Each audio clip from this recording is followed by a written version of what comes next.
think it's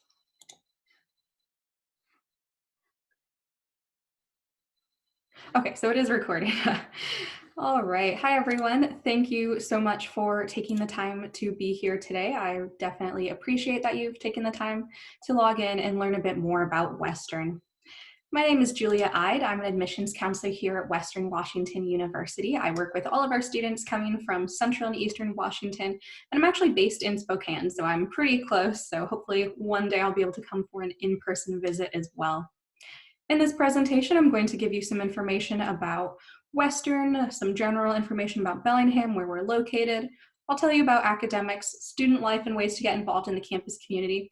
And then once I get you excited about Western, I'll talk about how we get you here. So this is when I'll go into the application, as well as financial aid and ways to fund your education. And then at the end, I'll have a bit of information about our honors program. Feel free to use the chat to send questions in throughout this presentation. I will be pulling questions from the chat to answer on air, as it were, so feel free to send those in. And I'll also make sure there's time at the end for Q&A. All right, so we are located in Bellingham, Washington. It's about a 7-hour drive, so not too bad. It's a really pretty drive on the bright side. And Bellingham's going to have a population of about 83,000 people. The good thing about Bellingham as a city is that it's pretty spread out, so it's not going to feel too crowded. As you can see from that picture there, our campus is located right next to the water. That's Bellingham Bay, which is about a mile away from campus. And about 60 minutes east is going to be the Mount Baker ski area. So that's where you'll find all of your winter sports, skiing, snowboarding, snowshoeing. But towards Baker, there's also some great mountain biking, rock climbing, camping, hiking, backpacking, and of course we have water sports as well on the bay and on the lakes around Bellingham. If you're the type who maybe appreciates the indoors from the outdoors, then that's okay. There's plenty for you in town as well. You can go to the downtown area, is about a 15-minute walk away from campus, and that's where you'll find great coffee shops to study in, some really good places to get a bite to eat. We have 2 independent film centers, bookstores, and some great local shops. So if you do come visit Bellingham, I really recommend making sure you have some extra time to explore the downtown area. Of course, another aspect about Western that really stands out is our academics and the opportunities that we provide to our students. So we have more than 175 different majors across our 7 colleges here at Western, and I want to shout out a few of those colleges. So first, Woodring College of Education. We started back in 1893 as the Whatcom Normal School. So we started as a teacher's college, and we're really proud of that. We've maintained that solid foundation in education and training teachers. And we're really proud of the impact we're able to have on education in both Washington State and throughout the rest of the country. Huxley College of the Environment is another one I like to highlight here. Huxley College was one of the first environmental science colleges to be established in the United States. So this is where you'll find all of your programs based on environmental sciences, sustainability, human-environment interactions, and how we can make our campus and our communities more sustainable. Last on that list, but definitely not least, is Fairhaven College of Interdisciplinary Studies. And Fairhaven College is where you will have the opportunity to create your own major. So if we look at that popular majors list, we'll use English as our example here. To get an English degree, there are certain classes that you have to take. That curriculum is created for you by the department. In Fairhaven, though, you're actually able to create your own curriculum and your own course of study, working with faculty and advisors. So if you do have interests that truly do lie in the intersections of 2 disciplines, or if you're interested in social justice, I would encourage you to look into Fairhaven College, which also houses our Center for Law, Diversity, and Justice here on campus. On the second half of this page, we have our popular majors, but I do want to emphasize that popular does not mean better. These are just some of the larger programs on campus.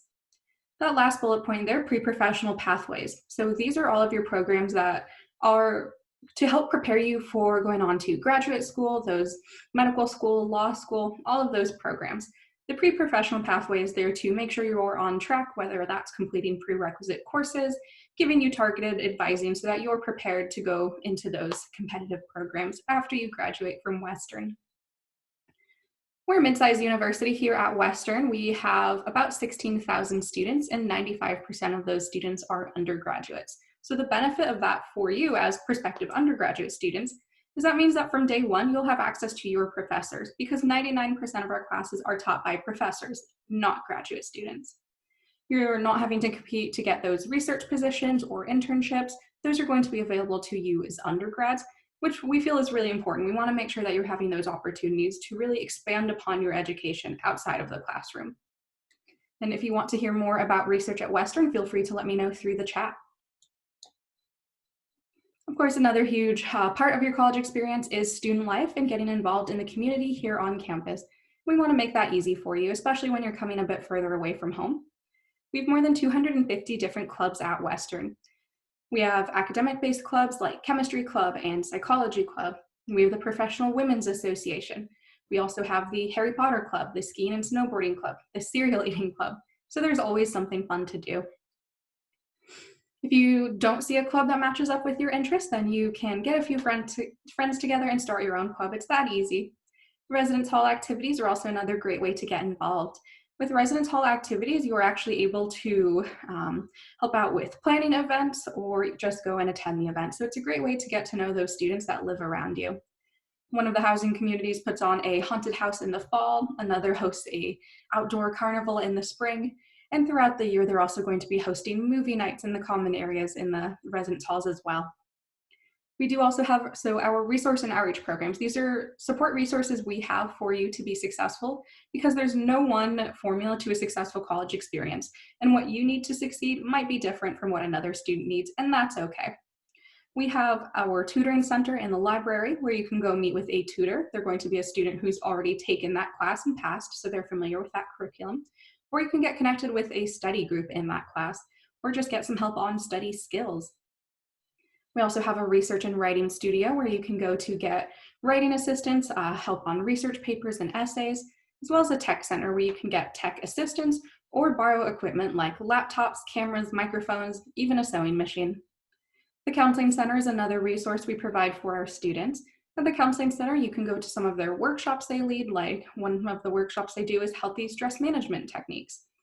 They also have one-on-one appointments where you can meet individually with a counselor to make sure you're getting the support you need and also look at long-term options. The Career Services Center is another resource I really encourage students to take advantage of. At the Career Services Center, you can go to have them look over your resume. You can also practice interview questions. So that's a great resource, especially since we bring internship and job fairs to campus throughout the year. So before those internship fairs, it's a good idea to go hit up the Career Services Center, have them review your resume, perhaps practice a few interview questions, and you can even borrow professional clothing from their career clothing closet. So if you don't have professional clothing to wear to interviews, you can borrow that from them so that you can go get that internship or get that job. We have a great study abroad program at Western as well. Our Education Abroad office is going to be a resource for you in planning all that goes into spending a few months in another country. So passports and visas, figuring out how those credits will transfer back to Western. They're your all-around resource so that you're prepared to have a safe and successful experience in another country. You don't have to go too far, though, to explore and experience some amazing places. We have our Lakewood Boathouse on Lake Whatcom. That's about 12 minutes away from campus. And here you can borrow kayaks and canoes, paddle boards. You can even take sailing classes and get credit for learning how to sail. The Outdoor Center is another place that we have on campus that can help you get outside and explore this part of the Pacific Northwest that we're in. You can borrow equipment like snowshoes, backpacking equipment. You can even borrow a canoe. Or you can sign up for an excursion led by Outdoor Center staff. So if you're not too familiar with kayaking, or if you've never gone mountain biking but want to give it a try, you can sign up for one of their trips to learn how it's done. Hopefully so far this all sounds good to you and you're thinking, well, how do I get to Western? So this is where I'm going to shift into talking about the application process, starting with what do we look for. We do look at your academic performance. We do look at your grades. We look at what classes you've taken, but that's not all we care about because you're much more than just the numbers. We also want to see your contributions to your community, your achievements, and your experiences. And in the next slide, I'll tell you how you can show that through the application.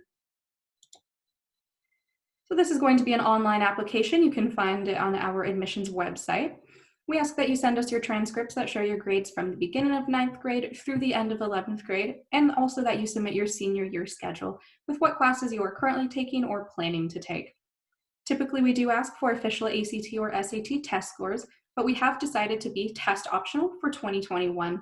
So if you are applying in 2021 and you do have those test scores, feel free to submit them. We will review them. But we also recognize that many students have had difficulty in accessing these tests. So if you don't have them, that's okay. You can still apply and you'll still be given that same consideration for both admission and scholarships. If you don't have, or if you're applying in 2022 or in later years, then just keep an eye out for an announcement as to whether we remain test optional or go back to requiring one of these tests. We do also ask that you send in an activity list, and this is everything you're involved in outside of class time and homework. So it can still be a school-related activity. Perhaps you're involved in athletics or music, dance, theater, clubs, leadership at your high school. It can also be volunteering in your community, cultural events. It can be working or family responsibilities. The purpose of this activity list is for us to get a better understanding of what's important to you and how you choose to spend your time. So this is a great way to really highlight your achievements and showcase your experiences. And it can also help us out in the scholarship review process. The essay is another really important part of the application. I say as someone who reads applications, it's my favorite part because it's our chance to get to know you as an individual. So tell us something that we don't know from your transcripts or from your senior year schedule. So it doesn't need to be an academic paper that you submit for class. We want to hear your voice, and it's really your chance to tell your story. And it's okay to brag about yourself a little bit too. If you're worried about your essay and would like someone to review it, you're welcome to send it in to me before you submit that application so I can review it, give you some feedback, and send it back to you so that when you do submit your application, you can feel really confident that you have a great essay. There's also going to be that optional Tell Us More essay. So this is if you think there's anything else we should know that's not already shown in your application. Feel free to use this space so we can better understand your application in its individual context, or you can leave it blank, it's up to you. Letters of recommendation are also going to be optional, so if you'd like, feel free to send those in. We do have a $60 application fee, but we do have need-based fee waivers as well. We don't want this to be a burden to you. We don't want this to prevent you from applying. So if you do need that application fee waiver, please feel free to request one. At the end of the application, right before you submit it, you'll have the opportunity to request that fee waiver. And apply early. So here you can see our admissions deadlines. Our early action deadline is going to be November 1st, and the application is open right now, so you can go start it today if you want. If you apply by November 1st, you'll get a response from us by December 31st. This early action deadline is non-binding. You can still apply to other schools. You could still choose to attend another school, but this just gets you a response sooner. If you're still working on that essay though and need a bit more time, that's okay. The regular decision deadline is January 31st.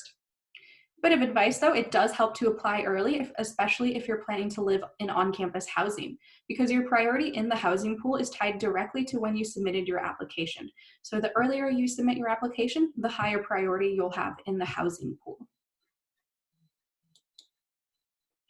Here I have some quick information about transfer admissions as well, if there are any students here who are planning to do 2 years at a community college and then transfer to a 4-year university.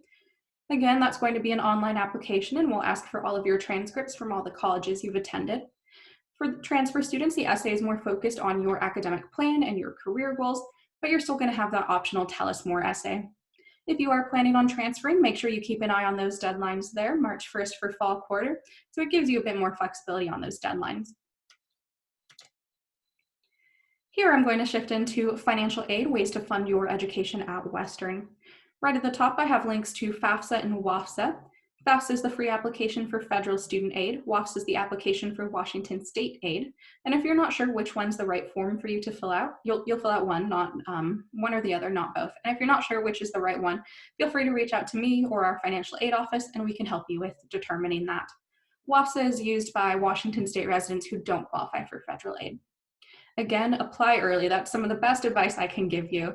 So they are both available right now. They opened up on October 1st, and I really recommend just get them submitted and get it out of the way. The priority deadline for both FAFSA and WAFSA is January 31st, which I know you'll already have marked on your calendar because that's also the day your application to Western will be due. A bit of advice also if you're planning to apply to multiple schools. The FAFSA and WAFSA priority deadlines vary between schools, so make sure you check the deadlines for all of the schools you're applying to make sure you get that submitted on time. Here we have a summary of our types of funding you might receive through your financial aid offer. So you may receive grants, which you do not have to pay back. This is money that's given to you for your education. There are Pell Grants, which are federally funded, and state need grants. You may also receive loans through your financial aid offer, and the amount and type of loans will be noted on your aid offer. And if you need help understanding these numbers and what your total cost of attendance is, you can reach out to our financial aid counselors to set up an appointment with them. They can go over your aid offer with you and help you understand the numbers. You might also receive work study through your financial aid, and what this does is it provides funding for you to have a job on campus.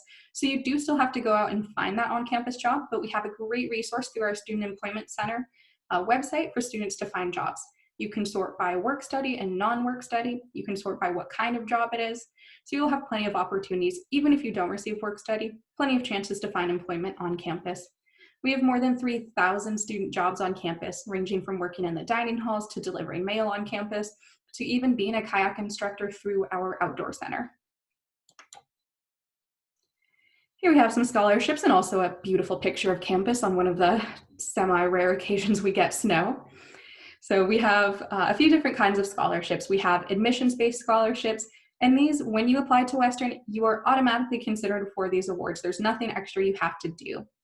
Merit-based scholarships, so those are going to be based on your unweighted GPA as well as test scores if you choose to submit test scores. We also have the Multicultural Achievement Program and Leadership and Distinguished Scholars Awards, and these are going to be based on the information you provide in your application, your essay, and your activity list. So with the Multicultural Achievement Program, what we're looking for is a student who's actively engaged in their community and that they're taking steps to do something for their community if they see a need, taking steps to address that. And you can show that through your involvements that you list on your activity list. You could write your essay about it, or you can also submit an additional essay if you like.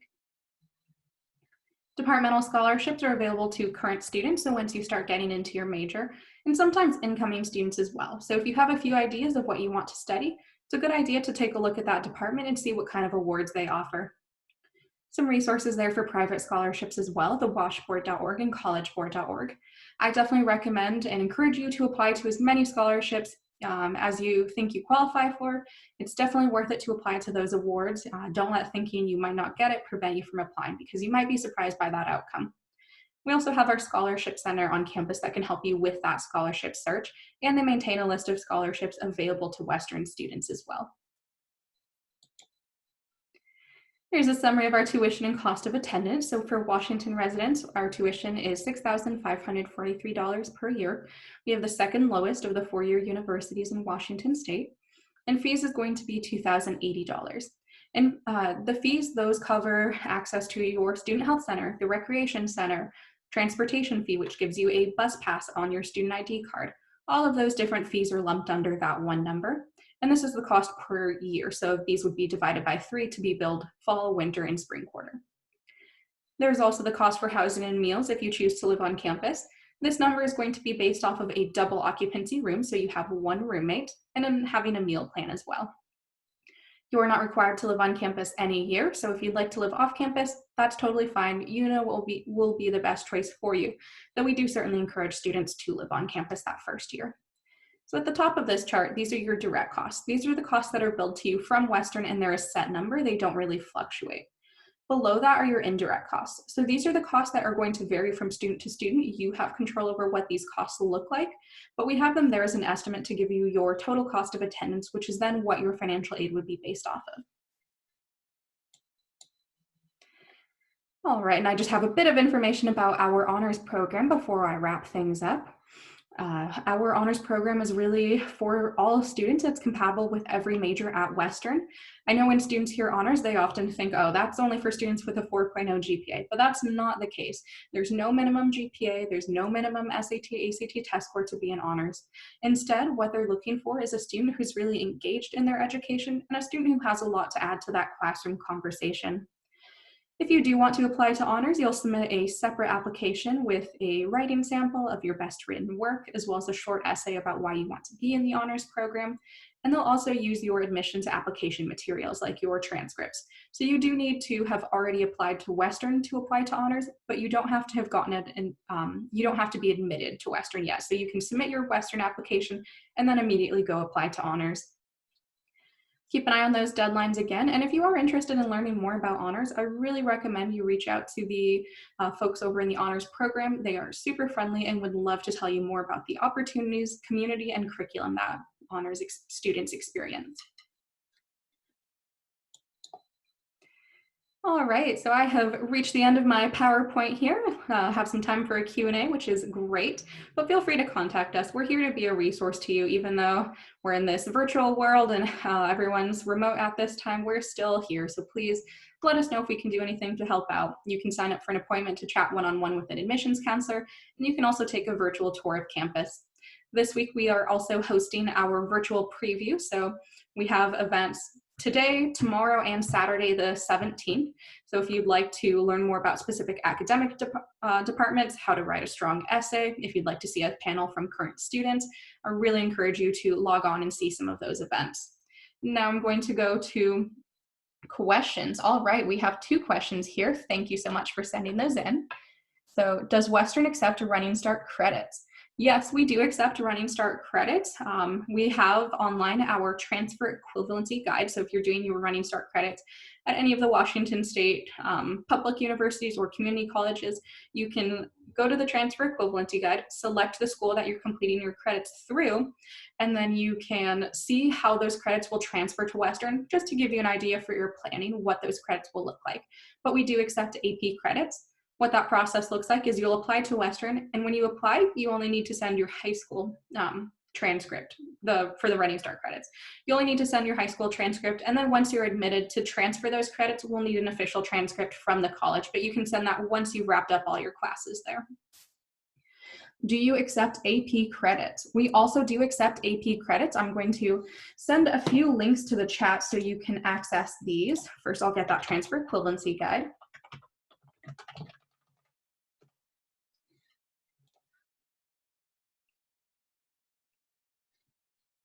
All right, so here is the link to the transfer equivalency guide in the chat.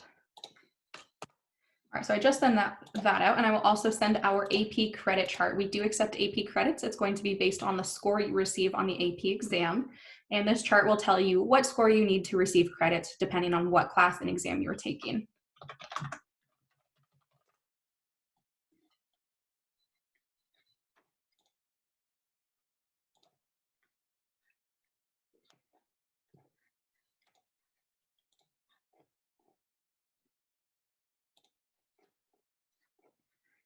All right, there's that link for the AP credits. This is also if anyone has any IB or Cambridge classes, those will also be on that chart.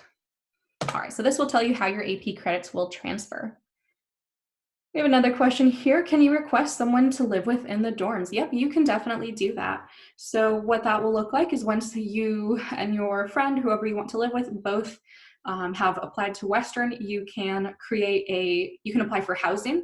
And once you've confirmed your admission and you're moving forward in the housing process, you can mutually request one another. So you both have to request each other, but you can definitely request to live with someone if you have a friend you'd like to live with. This is a great question. Thank you Haley for sending that in. Is the senior year schedule required? Because I'm in Running Start and I do not know what my senior year will look like. That is a really great question to ask. So the senior year schedule is required, but we understand Running Start students, because you haven't registered for those classes, you might not know what classes you'll be taking in, if you're on quarter, winter, or spring, or if you're on semester system, what classes you'll be taking in spring. So if you have an estimate of classes you're planning to take, or if you know you're taking a math class, you can just give us your best estimate. We understand that sometimes those courses change because of the gap in time from when you submit that application with the schedule and when you actually register for those classes. All right, we have another question here. How diverse is the area and campus? Campus is pretty diverse. One of the places I want to tell you about on campus is our brand new multicultural center, which houses our ethnic student center as well as our outreach and access programs, like our women's identity center, our queer resource identity center, student advocacy center as well. So as well as our ethnic student center. I don't know if I said that, but the reason we have this space, it's a space for students to come together to honor their identities and to learn from one another. And the reason we have this space on campus is from generations of students primarily students in the ESC, Ethnic Student Center, advocating for this space on campus. So this is a place for all students to feel welcome, to feel open and safe. And Bellingham is also a very welcoming city as well. It's a very safe city, and all kinds of beliefs are welcome. Red Square on campus is kind of our free speech area where there will be student activism and advocacy throughout the year that you can see and get involved in. Are the popular majors, oh, okay. Western, I don't know if that just showed up. Western was testing their emergency alert systems and had a pop-up on my screen. I'm not sure if that showed up on the screen share. But are the popular majors competitive? And there's a limit on how many students can be in each major. That's a great question as well. So some of the majors are going to be competitive. For example, computer science. That is a major that we have, our student interest exceeds the number of seats. So that's going to be competitive to get into that major. Psychology is another one that's going to be like that. Some of our science programs as well, chemistry, biology, those are going to be competitive because it's going to be based on your GPA, as well as if you're interested in kinesiology, again, GPA based. The departments give a lot of really good information that can help you with academic planning, so determining what you need to do to be a competitive applicant into those majors. Not all of our majors are competitive, not all of our majors are going to have a capacity limit, but those really high interest programs will be competitive just due to the number of student interest and number of seats we have available. Here's another question. Is the Tell Us More essay strongly recommended? Well, it's really up to you. If you have something that you think it's important for us to know that isn't otherwise shown in your application. So for example, perhaps you got pneumonia one year and you missed a month of school, you were really sick, and your grades dipped because you were out of school. We understand that there are other things happening and going on, so if we just see grades dip on a transcript, we don't necessarily know what was going on there, but if there were other external circumstances that did impact your academic performance, that context can help us kind of understand what was going on and help us understand what we're seeing on a transcript, because we really do want to read your application in its individual basis.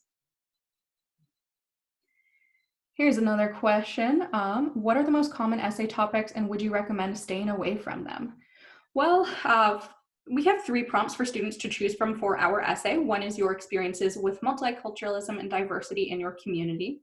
One of the prompts is to write about an experience that has made you feel prepared for college, kind of how you feel about college. And then the third prompt is open-ended. So I've definitely seen some really unique essays that stick with you, and ones that I remember even though I've read them a year ago. I would recommend you don't need to worry about writing about a certain topic or staying away from a certain topic. But some tips for the essay is that, one, it should be about you. So it shouldn't be an academic paper that you submitted for class, not a research paper, because that doesn't tell us about you. And it should be about your story and also perhaps why you want to go to college. How are you feeling about college? Are you a bit nervous? Are you excited? It can also be about certain experiences like volunteering in your community. It could be about experiences with athletics or clubs. So it's really up to you. It's just your chance, though, to tell your story. So the most important part is that we hear your voice. So what activities make a student stand out in the application process more than others? There are no specific activities that we're looking for. So there aren't any that I'll say rank higher or anything like that.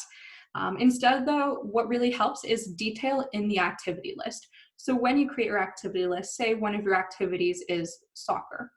If you just put soccer on a bullet point list, that's great, but we don't know how long you've been involved. We don't know what kind of time commitment. So if you put the length of time that you've been involved, perhaps you've been in athletics for 7 years, that helps us. Or if you can put, if you also include how frequently you did that activity, so we know how much of a time commitment that is. Did you have any leadership roles, what you did? So it's those details that really help on the activity list, but there's no certain activity that we really want to see. And also on your activity list, if you use acronyms, please spell out what those are. Sometimes we get an acronym for an activity and we're not quite sure what it means, and the student didn't include any details, so we're not sure what they were involved in. Yeah, these are great questions though. Thanks so much for asking these. These are great.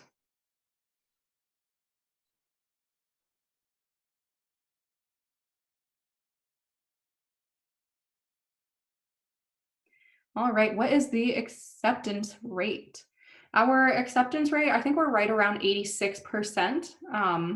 But ultimately, when we read an application, we're looking for reasons to say yes. So we want to see that a student is prepared to be successful in college. Ultimately, that's what we're looking for.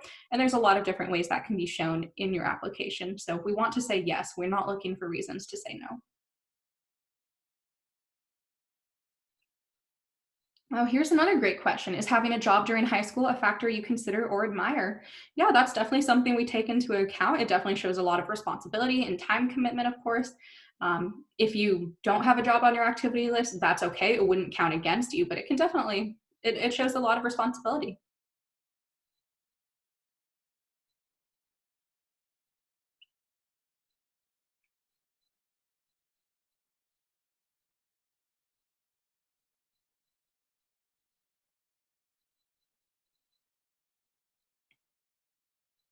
Here's another great question. Do most Eastern Running Start credits transfer? For the most part, yes. And I recommend using that transfer equivalency guide. I sent that link bit further back in the chat there. But that you can just plug in Eastern, you can plug in what classes you've taken, and it will tell you exactly how those transfer to Western. So that'll help you out with just some major planning and figuring out what classes you want to take. But for the most part, you really shouldn't have issues with transferring those credits.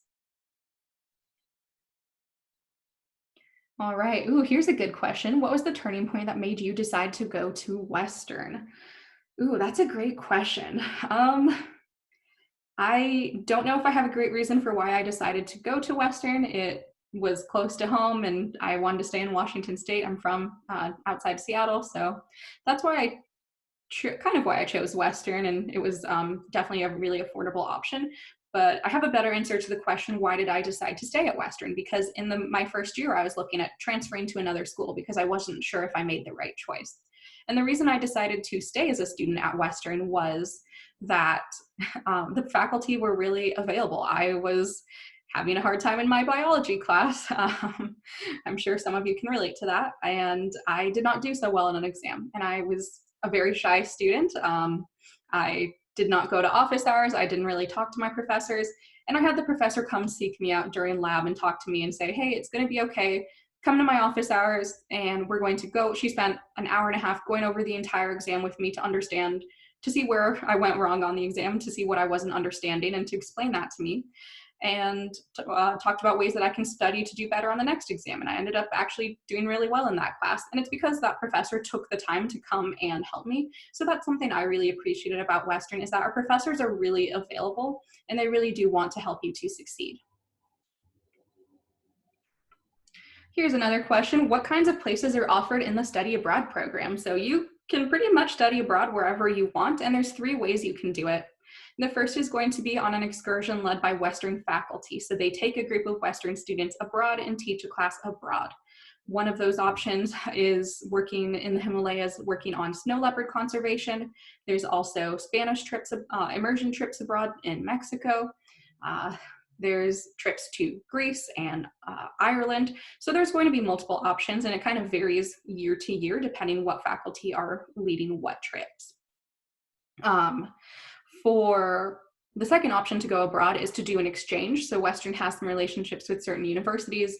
One of the universities is in Japan. I think there's also one in Australia. But you can do a direct exchange, so you pay Western tuition while attending another university. The third option for studying abroad is if we don't have a relationship set up with the university you want to study at, or if there aren't Western faculty leading a trip to where you'd like to go, then you can apply to any program abroad and just kind of go from there. Find a program that matches with what you want to do, so that it's exactly where you want to study, what you want to study. And the Education Abroad Office can help you out with figuring out then finances and how those credits will transfer. Here's another great question. Do you personally recommend living off campus or on campus? I would definitely recommend living on campus for at least your first year. It's a big transition to living on your own for the first time, being away from home, and being on campus really helps to make that just a smoother transition. And it's a really great way to immediately get connected to the campus community. You have your resident advisor, who is an older student who also lives in your residence hall. They're there to be a resource to you, to check in, make sure you're doing okay, and help you out if anything comes up. And it's a great way to meet other students because you're all there in that shared space and in that shared experience. What is the best dorm to live in? That is going to vary depending on what you like. We have two main kinds of dorms though. We have hallway styles and suite styles. Hallway styles are going to be like what you see in TV or on movies, with one floor with a big hallway and one large shared bathroom. There's also suite styles where it's either clusters of 2, 4, or 8 rooms sharing a bathroom. So benefit of suite style is you're sharing a bathroom with less people. But it really just depends what kind of experience you're looking for and where you want to be on campus. So we have 3 areas of campus to live in as well. There's the north side of campus, the ridge, which is up a hill in the trees. It's really beautiful, kind of not too big of a hill, but on a hill above campus. And then there's Fairhaven, which is some different residence halls clustered around a pond. Those are going to be on the south end of campus, close to the recreation center. So it depends where you want to be on campus. I will say though, Mathis Hall on the north side of campus does have views of Bellingham Bay. So if you want to have water views, that's a definite perk of being in Mathis. Here's another question. Do you have Greek life and is it popular? So we do not have Greek life at Western. We do not have a Greek system.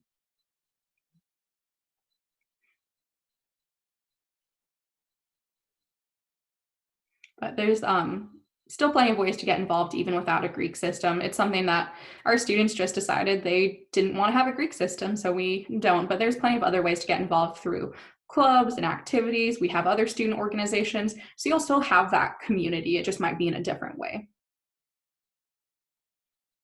Is the sailing club fairly popular? Um, no, I don't know too much about the sailing club. I knew some students who were in it, and I've heard good things about the sailing club. It seems like it's reasonably popular among folks who know how to sail. So it's not our largest club on campus by any means, but they definitely have some good attendance. Here's another question, and this is a really important question to be asking, so thank you for sending this one in. Are there any resources to support students who struggle with things like anxiety and depression? There are. We want to make sure that you're getting that support you need. So we have our counseling center on campus where you can go make an appointment to meet with a counselor one-on-one, and they can help you out with determining more of a long-term course of action. So do you need to get a referral to an off-campus counselor to be meeting with? You can also choose to participate in our counseling through our graduate program in counseling. So you'll receive counseling through graduate students, but it's overseen by faculty. Our DAC, Disability Access Center, also works with students who might have invisible disabilities, including anxiety. So they can also be a resource there, whether you need additional time with testing or other accommodations, they're also going to be there for you. Here's another great question. Is there easy ways to meet new people and make friends? There definitely are, and one of the best ways to do that is through clubs. So in the beginning of fall quarter, we have our Associated Students Clubs and Activities Fair, where all of our clubs on campus, as well as different sports teams and activities, intramurals, they're all there in Red Square, the center of campus, where you can see all of the clubs that we do, all of the clubs we have at Western. So you can walk around, see what different clubs are about, whether that lines up with your interests. So that's the easiest way right in the beginning of the quarter to jump right in, get involved, and meet some students that might have those similar interests with you. If you're interested in music, we also have Viking Band, which I was in it when I was a student, and it's very fun. It's our pep band that plays at sporting events and different on-campus events as well. What is the most popular club? I don't know what the most popular club is in terms of numbers, but some of our largest clubs on campus, one of the largest is the Skiing and Snowboarding Club. So if you enjoy skiing and snowboarding and want to go up to Mount Baker, that's the club for you.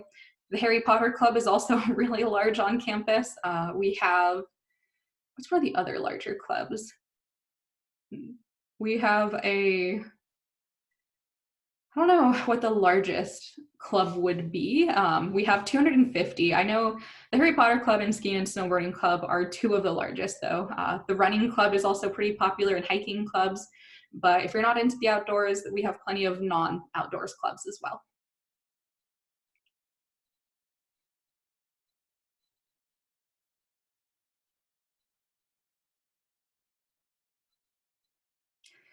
All right, it looks like the questions have slowed down in the chat. If anyone has any other questions, though, feel free to send me an email. Feel free to send that in and let me know if you have any other questions I can answer for you. But it looks like we're at 10:30, so unfortunately we are running out of time. But thank you again so much for being here. I really appreciate that you've taken the time to learn more about Western. And again, my name is Julia Ide. I'm your admissions counselor at Western, so feel free to reach out to me if there's anything else I can help out with. And hopefully I will be able to see you on campus one day. Thanks, everyone.